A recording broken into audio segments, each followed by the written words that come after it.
ঘরোয়ানা পরিবেশে কয়েকজন আবাসিকের সামনে রামনারায়ণ রাম মহানাম সম্পর্কে পরমপিতা জন্মসিদ্ধ ঠাকুর শ্রী শ্রী বালক ব্রহ্মচারী মহারাজ অত্যন্ত গুরুত্বপূর্ণ এই মহামূল্যবান আলোচনাটি করেছিলেন। সকলের অবগতির জন্য সেটি যথাসম্ভব যথাযথভাবে তুলে ধরা হলো। এতদিন তোমরা যে নাম সংকীর্তন করে আসছো, মহাপ্রভু এই নামের মধ্য দিয়ে সমাজে এক বৈপ্লবিক পরিবর্তন এনেছিলেন। তিনি জাতি ধর্ম বর্ণ নির্বিশেষে বিলিয়েছিলেন এই 16 নাম 32 অক্ষর হরে কৃষ্ণ হরে রাম মহানামের ধ্বনি। হরিনামের মাহাত্ম্য প্রচার করতে গিয়ে তাকে অনেক জ্বালা যন্ত্রণা লাঞ্ছনা গঞ্জনা নির্যাতন সহ্য করতে হয়েছিল। এমনকি শেষ পর্যন্ত তাকে মৃত্যুবরণ করতে হয়েছিল। তার ভক্তরাও সেই নির্যাতনের হাত থেকে রেহাই পাননি। কিন্তু এতৎসত্ত্বেও আজও মহাপ্রভু জনমানসের মণিকোঠায় উজ্জ্বল হয়ে রয়েছেন। 2 বাহু ঊর্ধ্বে তুলে আজও তিনি সমাজের বুকে দাঁড়িয়ে আছেন।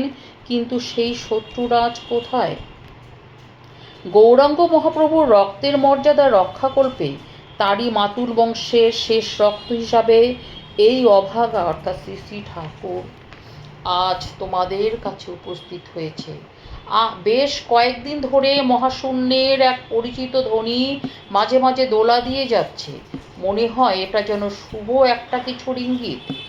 এতদিন তোমরা যে নাম সংকীর্তন করে আসছো, সেই 16 নাম 32 অক্ষর হরে কৃষ্ণ হরে রাম নামের সারবস্তু সারমর্ম হিসাবে মহাকাশের মহাস্বরূপরাম রামনারায়ণ রাম তোমাদের হাতে তুলে দিলাম। আজ চারিদিকে যে পরিস্থিতির উদ্ভব হয়েছে সমাজ সংসারে, তার থেকে একমাত্র মুক্তির পথ হচ্ছে মহাকাশের এই মহাস্বরূপরাম রামনারায়ণ রাম। তোমরা এই মহানাম ঘরে ঘরে প্রচার করবে। এর জন্য তোমাদের অনেক বাধা বিপত্তি অপমান লাঞ্ছনা নির্যাতন তির্যক মন্তব্য শুনতে হবে। কিন্তু এতৎসত্ত্বেও তোমাদের জয় অনিবার্য। আমার আশীর্বাদ তোমাদের সঙ্গে রইল। আগামী ক্লাসগুলোতে এই মহানামের উপর আলোচনা করা হবে। আজ এই থাক।